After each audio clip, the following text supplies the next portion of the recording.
This is BBC One in the Midlands. Now the news at 10 o'clock with Hugh Edwards and Nick Owen. A major lapse of security forces Parliament to review its standards urgently. Prime Minister's Questions is suspended after Tony Blair is pelted with bags of powder.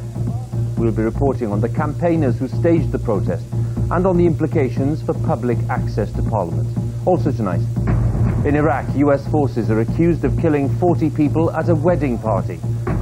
Firefighters prepare for a strike ballot and the latest pay dispute isn't settled. And Sebco takes the baton in the race to bring the Olympics to London. Here in the Midlands tonight, the fury of a grandmother after a man who murdered her daughter and granddaughters commits suicide in jail. And Vikers defiant despite calls for a rally to be banned after a woman's killed in the crowd.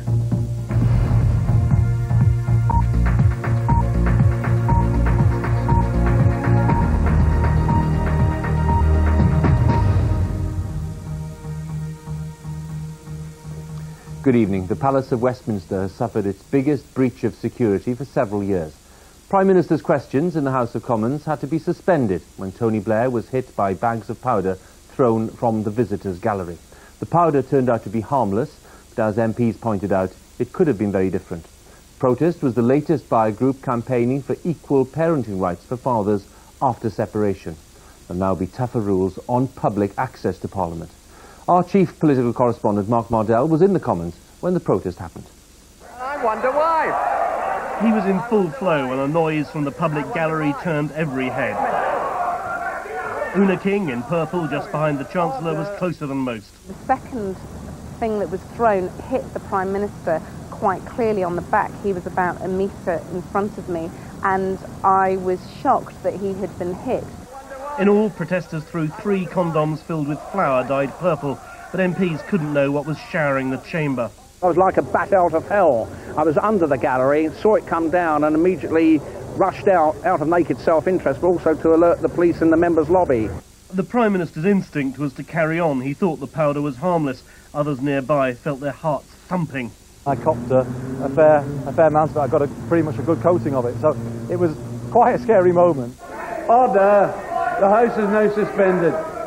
MPs brushed themselves down. The Prime Minister slowly made his way to the exit, apparently lost in thought. John Prescott carefully covered up 3 purple splodges of powder with pieces of paper. I was in the press gallery, which is directly opposite the public gallery where the attack came from. And as soon as the session was suspended, the ushers began to shout, get out quickly. There wasn't exactly panic, but people did begin to worry as you could taste the powder in the air. All right, it was only flour, but the police weren't certain. They hurried to the entrance of the chamber as MPs left. And what if it had been some deadly poison? Should we all have been allowed to drift off to wherever we wanted to go? The Conservative Chief Whip loudly harried people out of the Commons. But was he right? I accept that if it was biological contamination, I made a fatal mistake. We should all have stayed there and been contaminated and not spread it further. But since the Speaker left the chair and the chamber was emptying, I thought I should get all my people out and everyone else out quickly. The stunt was carried out by a group called Fathers for Justice. Ron Davis is one of 2 men who've been arrested. They weren't behind the new bulletproof screen because they got their tickets from a member of the Lords who'd raffled them and seemed choked with embarrassment. I have also seen the Speaker of the House of Commons and apologised to him unreservedly and through him to all the members of the Commons. Later, Mr. Blair was in shirt-sleeves order, but only because of the weather. The jacket brushed up fine, and he made light of it all. Dry cleaning bill. Just a cleaning bill? Probably a profound impact on the way MPs do their business as well. Mark Mardell, BBC News, Westminster. Well, today's protest has already led to a temporary ban on allowing the guests of peers into the galleries of the House of Commons. Some MPs want guests to face much more stringent checks in future. But others regret that this lapse might place further distance between the public and politicians at a time when the parties are trying to engage disaffected voters. Since September the 11th, Parliament has added layers of protection. High metal fences topped by CCTV cameras, concrete barriers to stop suicide bombers, police with automatic weapons at the entrances to both houses. But today the threat came not from the outside, but from within, from an invited guest. The protesters came through here, St Stephen's entrance, Just beyond the door is what's found at most airports, a bag scanner and a metal detector. The men were carrying condoms full of powder, and that could not be detected by a machine. We've got armed police with Sten guns, we've got concrete blocks, we've got a helicopter now going overhead. We could certainly resist an attack by tanks, but someone can walk into the public gallery with a bag of flour or whatever it was. Why weren't they searched? The two men walked to the central lobby, and from there were led to the visitors' gallery in the Commons. In the chamber, Tony Blair was at the dispatch box. The men sat in an area reserved for parliamentary guests. Because they were supposed to have been vouched for by a Labour peer, they were sitting outside a glass security screen erected just a few weeks ago at a cost of £600,000. It had been recommended by the head of MI5 and was designed to prevent attacks like today's. The tickets had been issued by a member of the House of Lords.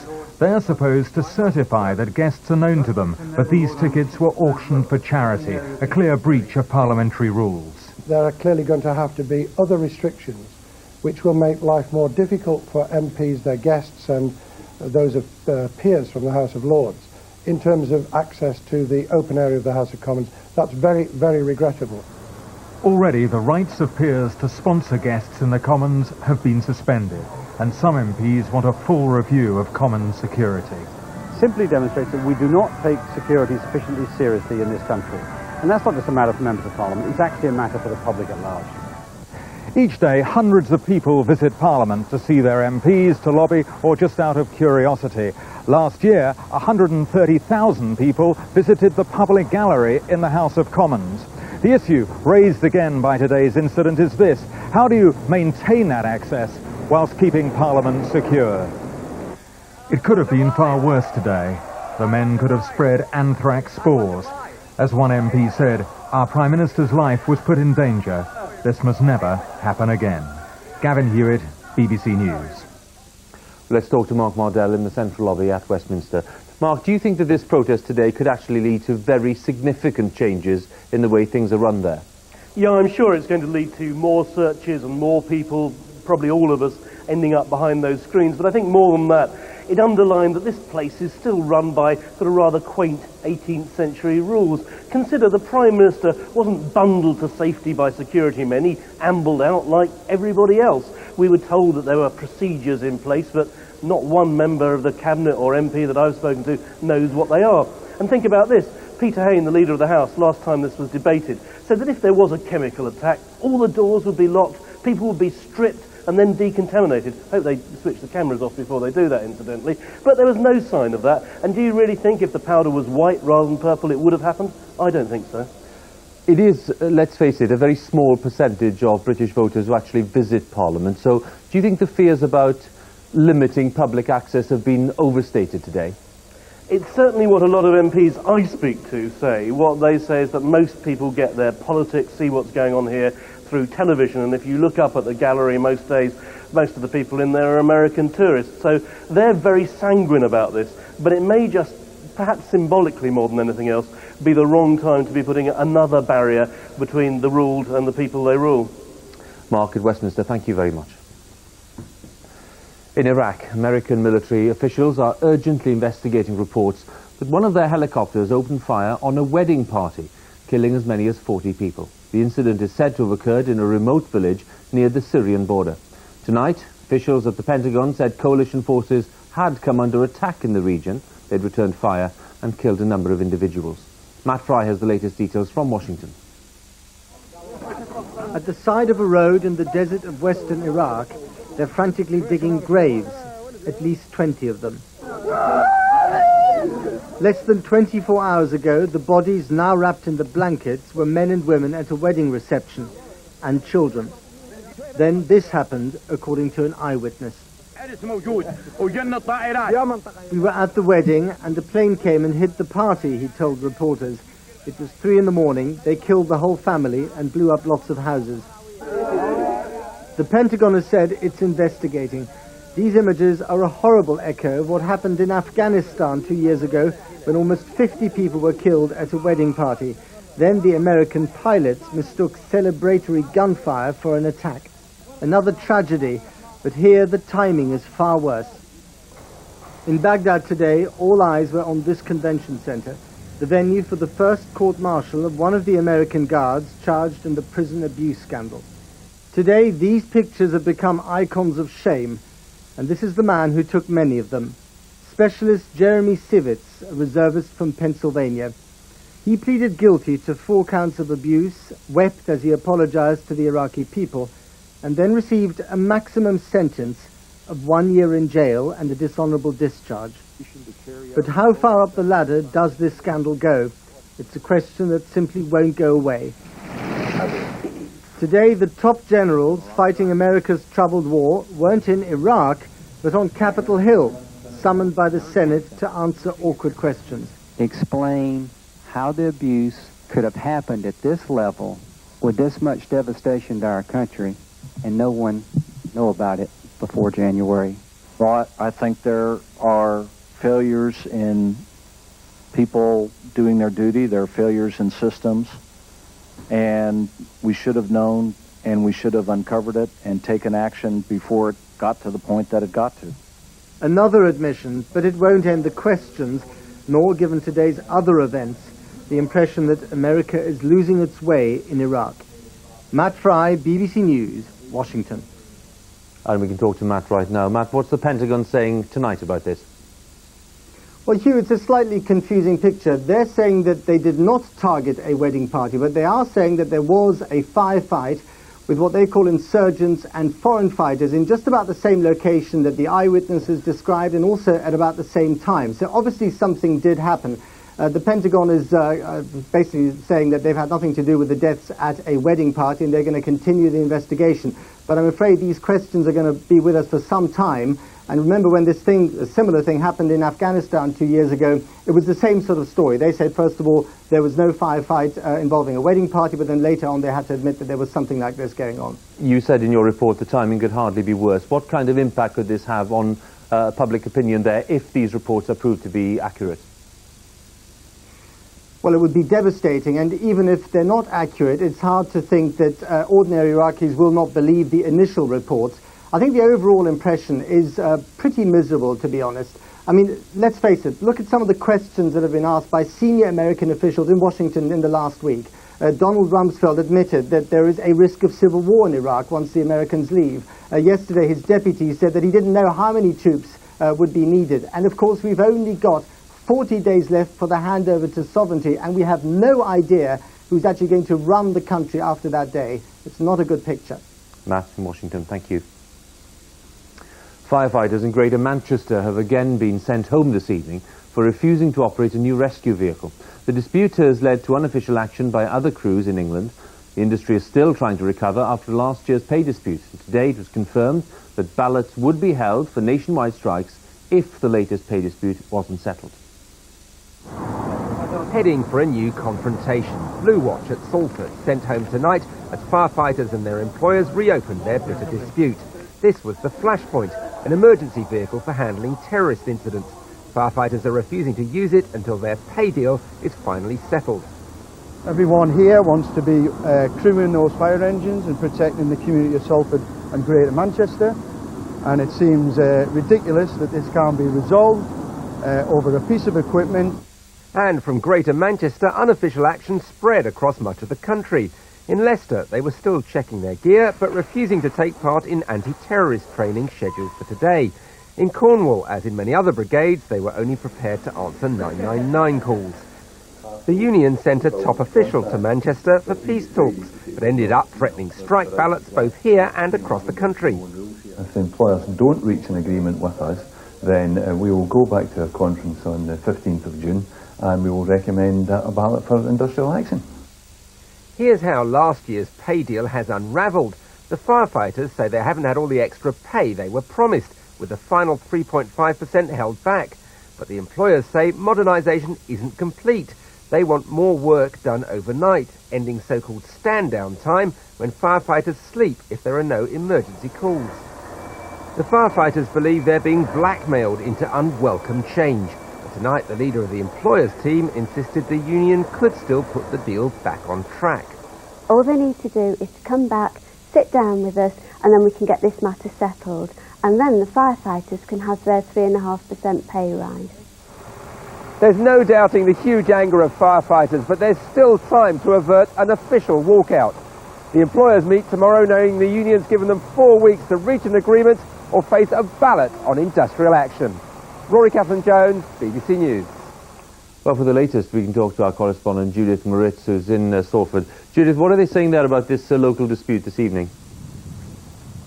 Well, this evening here, like any other evening, you might expect to have seen a couple of fire engines here ready to go on the tarmac, but instead they're behind locked doors. The station is closed. Now, as you saw there in Rory's report, the evening shift turned up here expecting to work at 6 o'clock, but they were asked to sign a piece of paper which requested them to show that they would carry out all of their full duties. They refused to do that and they were sent home without pay, leaving this station without cover. Now, Greater Manchester Fire Service have said tonight that won't put lives at risk. They say if a fire happens in this area overnight, they'll simply bring in crews from elsewhere. Well, to what extent, Judith, is the mood there in Salford reflected elsewhere? Well, the mood here in Salford, certainly amongst the firefighters, has been one of defiance and anger that it's come to this again, and it is beginning to spread. At least within Manchester, we hear tonight from the Fire Brigades Union that there's been sporadic wildcat action at other stations as well. Now, they haven't been forced to close. Instead, it's been a case of them refusing to carry out emergency action. And this is a situation which is changing on a shift-by-shift basis. The morning shift tomorrow is due to turn up here at 9 o'clock. And at this stage, we still don't know whether they'll be sent out to work. All right, Judith, thank you very much. Israel has been heavily condemned by the international community for its continuing raids in Gaza. At least 9 people were killed today when Israeli tanks and troops opened fire on Palestinian demonstrators in Rafah. Many more were injured. Israel has expressed regret for the deaths of any innocent civilians, as James Reynolds reports from Gaza on one of its bloodiest days. Heading off towards the front line, to a neighborhood cut off by the Israeli army. Amid the children, the army believes they're a gunman. Then a blast, causing injury and panic.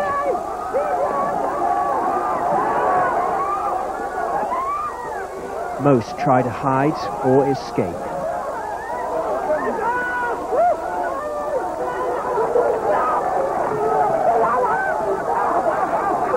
Then a second explosion, more panic. On these, the most dangerous streets of the conflict. The injured are taken to Rafah's only overcrowded hospital.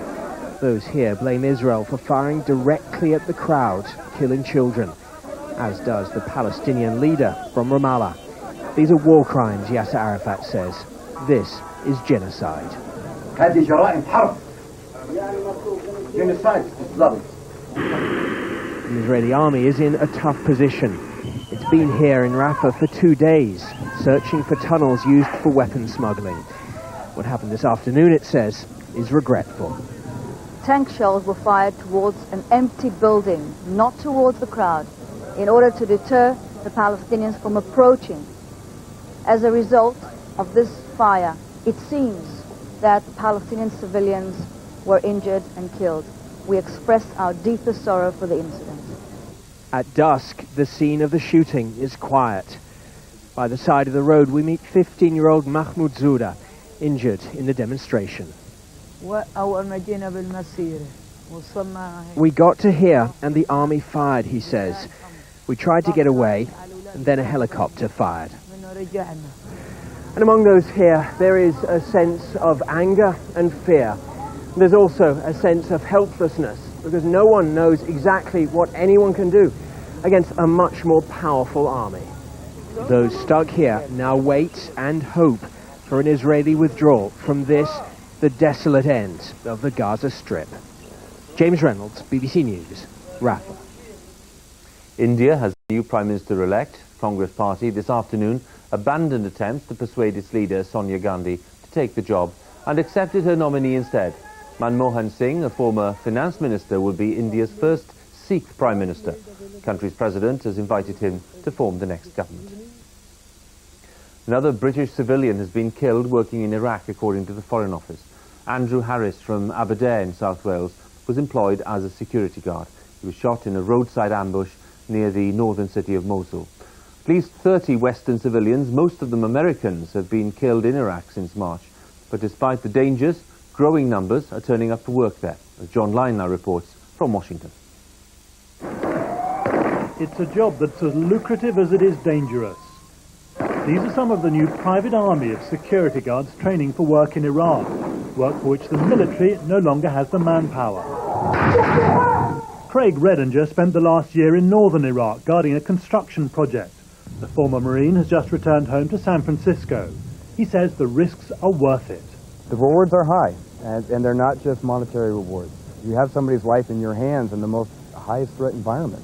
And that's very important. It means a lot to me. It means I'm doing something that's worth my life. In Iraq today, there are up to 20,000 of the guys with the guns and the shades. Amazingly, some provide the security for the US envoy Paul Bremer. Another company even supplied interrogators at the notorious Abu Ghraib prison. We spoke to the head of one of the oldest established security firms, the Steele Foundation. He's worried this massive growth industry is out of control. I'm very concerned about the quality of individuals that security companies are hiring today because they lack the experience and the knowledge of how to carry out projects in the type of environment that Iraq is. So what sort of danger do companies like that pose to Iraq itself? The wrong private security contractor in Iraq today could create a crisis that could affect the entire national security situation. The problem is that unlike the military, private contractors aren't in any chain of command, in any line of responsibility. In fact, in Iraq, they're not even under any legal jurisdiction. That means if they do anything wrong, there's almost no law under which they can be charged. Many thousands more Americans are queuing for regular jobs on building sites and army camps across Iraq, looking for the sort of money that's just not around back home. Art Lindemann hoped a year driving trucks for the contractors Halliburton in Iraq would pay for a comfortable retirement until a sniper's bullet ended the dream. He said, "It's only 1 year, Linda. You know, we can do it." And then we would basically be set for life and do the things we wanted to do. And now we can't. It's a story being heard in more and more American homes as the line between soldiers and civilians in Iraq becomes increasingly blurred. John Lyne, BBC News, Washington. The sister of the British suicide bomber Omar Sharif has begun giving evidence at her Old Bailey trial. Parveen Sharif told the court she had no idea what her brother's intentions were. He took part in an attack on a bar in Tel Aviv that killed 3 people and injured a further 65. She denies a charge of inciting her brother to commit an act of terrorism. Barely 24 hours after she steered London to a place on the Olympic shortlist for 2012, Barbara Cassani, the woman in charge of the bid, has resigned. She'll be replaced by the former Olympic gold medalist Sebastian Coe, but she will serve as his deputy. Robert Nesbitt reports. Last night, Barbara Cassani surrendered to the embrace of the British sporting community at a celebration party.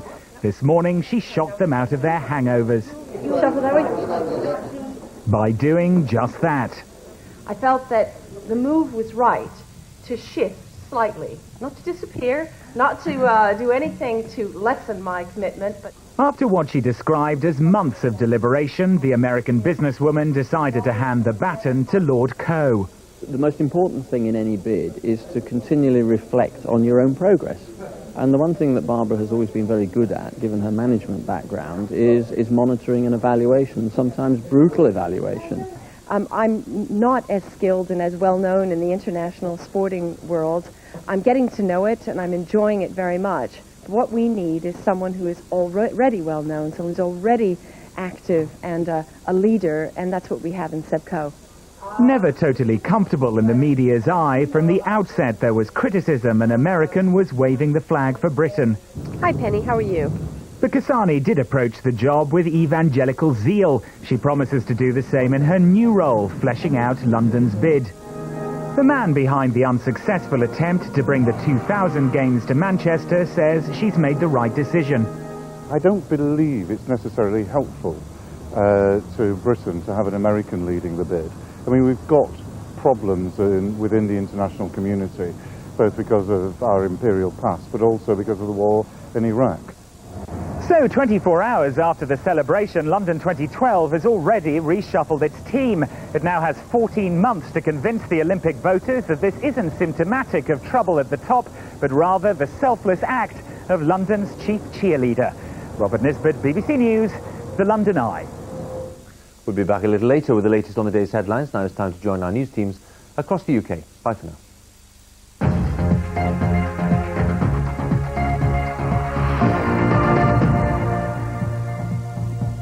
Good evening, I'm Nick Owen. First tonight, cheated of justice, the words of a grandmother who's been through an almost unimaginable ordeal. 5 months ago, she had to come to terms with the murders of her daughter and 2 granddaughters. Now she's been told that the man accused of their murder has killed himself. Here's Lindsay Doyle. Devastated. They've took everything away from us. Everything. The only help I had was being Lisa's voice. Now I can't be that. Robbed of the justice she craved, Elaine Cartwright's 25-year-old daughter Lisa Higgins and her 2 little girls, 6-year-old Keithley and 3-year-old Demi, was stabbed to death at their home in Willenhall near Walsall on Christmas Eve. Last night, the man accused of their murder, Lisa Higgins' partner, Spencer Smith, was found hanged in his cell at Blakenhurst Prison near Redditch in an apparent suicide. They were trusted with him, and obviously they shouldn't have been. Blakenhurst Prison has the worst record in the country for suicides. The prison has a clear policy on monitoring prisoners who may be considered to be a threat to themselves.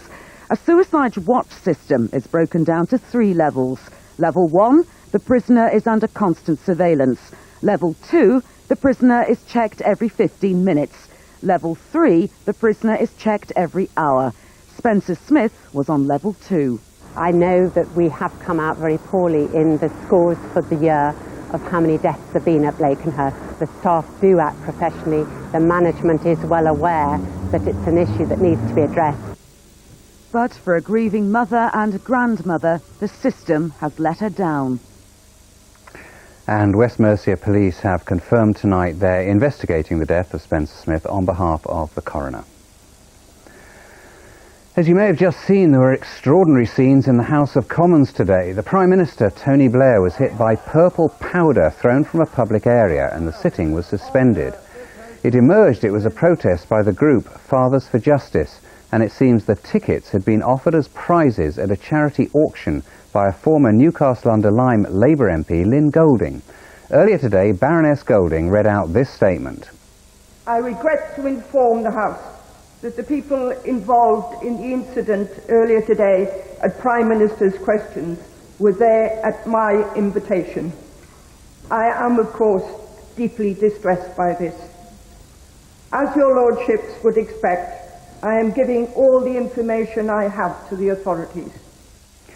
Amazingly, the protesters hatched the plan at a hotel in Shropshire. Fathers for Justice meet at the Stretton Hall Hotel in Church Stretton. It's owned by Charlie Baker, who's also a member of the protest group. The reason for the publicity stunt, if you like, is to bring it to the media's attention again, in the same way that they were for the bridges and the cranes that people have climbed, to let everyone know that we're not going away with, no result, and we need the family law courts reformed. 2 men have been arrested this evening. They're being questioned by police. Bikers have remained defiant tonight despite calls for unofficial rallies on public roads to be banned. It follows the death of a woman who was struck after a motorcycle careered out of control and crashed into a crowd who'd gathered to watch. Emma North reports. Gearing up for a summer's evening on the open road, up to 1,000 bikers gather for a weekly event at a Warwickshire pub. 24 hours ago, another unauthorised rally, this time at Bassett's Pole in Birmingham. A 37-year-old Birmingham woman died after a biker lost control and ploughed into a crowd of spectators. The meeting isn't illegal, but the police do monitor the action. Last night, one of the patrol cars was dealing with another emergency when the crash happened. It's always been our biggest fear that we'll get somebody hurt here, and I have to say since 2001 the way we've policed it appears to have worked. Obviously now we need to reappraise, and we're always looking to see whether we can improve on the way we perform. Meanwhile, the evening continues for the bikers in Warwickshire, who maintain their hobby isn't dangerous. It's always the same, you get one accident and everyone's painting with the same brush. Bikers are not nutters, you know, they're just out for a good time, bit of a laugh. It's just the odd one or two idiots that you get. You'll get those in everything. Meetings like this aren't a group of mobs getting together and going out and driving dangerously. Predominantly most riders are safe. A 28-year-old biker from Birmingham has been arrested and is being questioned about last night's death. Emma North, BBC Midlands Today, Warwickshire. Now, it's not too pleasant, but it is a fact of life. If you're a responsible dog owner, you have to accept that you need to clean up after your pet or pay the price. Well, today one man paid that price, £500. But should more councils be taking a similarly tough line? Joan Cummins reports. There are more than 6 million dogs in Britain today, and between them they produce around 900 tonnes of excrement a day. It's got to go somewhere, and local authorities increasingly use dog wardens to get the message across that it's better to bag it and bin it than face a fine for leaving it. But when John McColm denied his pet Shar-Pei puppy Leo had fouled a park, he found himself one of the first people in the region to be taken to court. I think it's so unfair that I can be accused of this, and there's no way of me proving that I didn't allow my dog to do it. Coventry City Council remain adamant that they are not going to tolerate anybody who doesn't clean up after their dogs. They say if you break the law, they're going to prosecute you. Joan Cummings, BBC Midlands Today, Coventry. Finally, congratulations to Worcestershire cricketers Graham Hick and Ben Smith. They put on the highest partnership at New Road for more than a century today in the match against Gloucestershire. 417 no less, with 262 from Hick, 187 from Smith. That's all from the late team. Back to Hugh Edwards. Good night.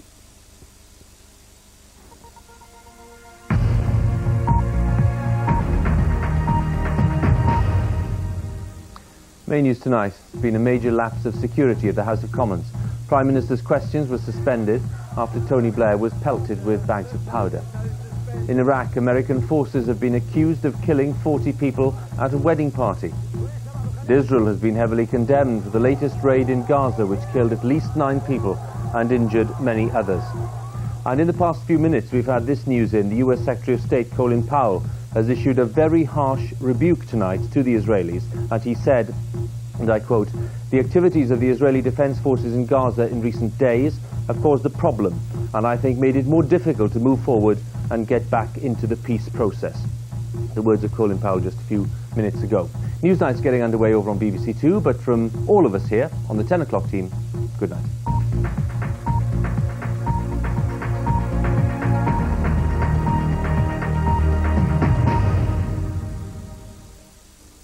Good evening. Well, for the second time this week, London has recorded its warmest day of the year so far, reaching the dizzy heights of 25 degrees. But we can say goodbye to those sorts of values for a while, because behind this weather front, much cooler air has arrived. Just 15 degrees across the heart of Scotland through this afternoon. And that front will continue to edge southwards overnight tonight, bringing some patchy rain with it. A bit of mist and murk to the south, clearer skies to the north, Northern Ireland, Northern England, the heart of Scotland, and that will allow temperatures to dip quite sharply. Touch of ground frost possible, I think, later on tonight, particularly in sheltered glens. And that cooling trend continuing over the next few nights, even a risk of air frost by Friday night. So changes afoot, and certainly a very big change tomorrow across southern areas. We lose the sunshine, a lot of cloud around, that cloud building, developing, some showery outbreaks developing, particularly across parts of Wales, and some sharp bursts of rain developing across some other southern parts of England as we go through the afternoon. Some showers further north as well, particularly for northeast England, parts of Scotland, the risk of thunder, maybe some sleet or snow up over the highest ground. Better chance of some late brightness for parts of northwest England, the Lancashire coast doing pretty well. And Northern Ireland, I think things will settle down quite nicely as we go towards the end of the afternoon. Temperature-wise, it's going to feel cool, I think, in most places, around about the mid-teens generally, certainly a lot cooler than today. Across southern parts of England, 18 degrees for Lords, so I think a heat stroke is not going to be a problem, but bad light could well be later on in the afternoon as the shower clouds develop, and certainly an increasing risk of showers as we go towards Friday. So there will be some showers dotted around on Friday, particularly across England, some of those quite heavy and possibly thundery. There will be some sunshine in between, but look at those temperatures, certainly feeling quite cool, especially in the south with a bit of a breeze, no higher than 15 or 16 degrees. As we go into Saturday, I think we'll lose most of the showers, things starting to settle down. There'll be some spells of sunshine, especially the further south and west we go.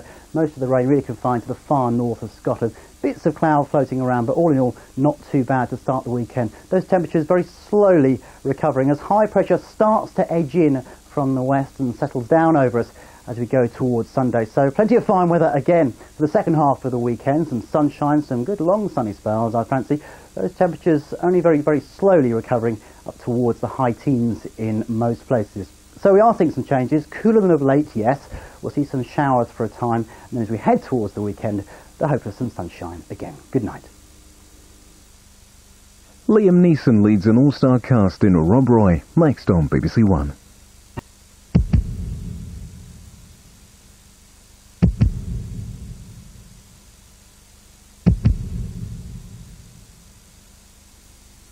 Before the film Rob Roy on BBC One, tonight's lottery news. In the main lotto draw, the winning numbers are 10, 22, 28, 33, 37 and 39. And the bonus number is 42. No winning tickets tonight, so the jackpot for the next draw will be an estimated £8.5 million. The lotto extra numbers are 11, 22, 24, 36, 41 and 45. No winning tickets tonight, so the jackpot for the next draw will be an estimated £9.2 million. In the daily play draw for today, the 19th of May, which was witnessed by an independent auditor, the 7 winning numbers are 5, 6, 7, 13, 21, 25 and 27. Early indications show that there are no lucky jackpot winners. Finally, the Thunderball numbers 5, 12, 15, 24 and 27.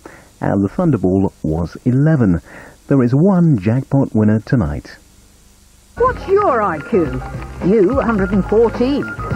Your boss, 101. Your mum, 106. Your dad, 100. Little sister, 121. Big brother, 96. Worst enemy, 99.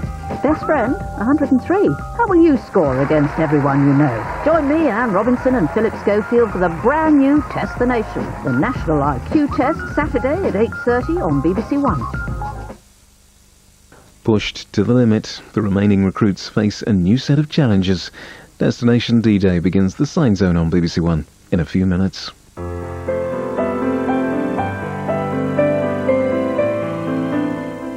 A look at the weather now. John Hammond has the forecast on BBC One.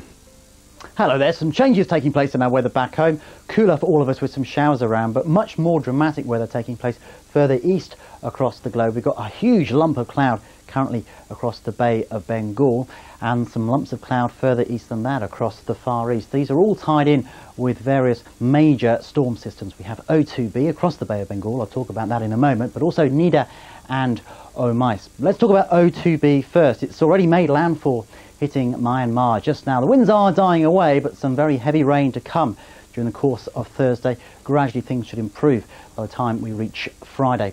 Further east though we have a typhoon, Typhoon Nida. It was a super typhoon, it's now been downgraded. It's 200 miles south of Okinawa just now. It is moving towards Japan with gusts as high as 125 miles an hour. It's set to give Tokyo quite a battering as we go through Thursday into Friday before eventually things improve again from the south with some sunshine returning. Back home, as I said, we've got some changes taking place, cooler than of late, and there will be some showers around, at least for a time over the next few days, but things should improve, I think, as we head towards the weekend. So things will cool off. We lose the oranges for a while, but then hints of things starting to warm up again as we reach the weekend. But we do have a cold front moving down across the UK just now. Just a band of cloud really, but it is introducing much cooler air from the north. So temperatures holding out quite nicely across southern areas, but for many central and northern parts of the UK, quite a chilly one tonight. Touch of ground frost quite possible in some sheltered glens. And certainly as we go into tomorrow morning, it will be a different sort of day for many of us. A lot of cloud around, and we'll have some showery outbreaks of rain developing initially across western areas, getting into Wales, and they could well spread eastwards as we go through the afternoon. Details somewhat elusive at this stage, but certainly the risk of quite a sharp shower developing as we go through the afternoon. Parts of northwest England, Northern Ireland might do quite well through the afternoon, but some heavy showers developing further east, particularly for northeast England and Scotland. The risk of thunder here, maybe a bit of sleet up over the highest ground as well. Certainly feeling cool in most places, but we might just scrape 20 degrees along the south coast with some shelter. More generally, we're looking at around about the mid-teens, so 14 to 16 degrees generally. Into Friday, staying quite cool, and there'll be further showers around, particularly across England and Wales. Some of those, again, quite heavy and possibly thundery. As we go into Friday night, certainly an increasing risk of some ground frost developing across many central and northern parts, even the odd pocket of air frost. Gardeners, take note. As we hit the weekend, it looks like the weather is going to settle down. High pressure starting to glide in from the west. That's going to act as a bit of a lid of dry air, stopping the rain clouds from building up. So it's a mostly fine picture through the weekend. Good spells of sunshine, especially the further south and west we go. Into Sunday, very little changes. A lot of dry weather, some sunshine around. Temperatures slowly, very, very slowly, starting to recover again. That's it from me. I wish you a very good night.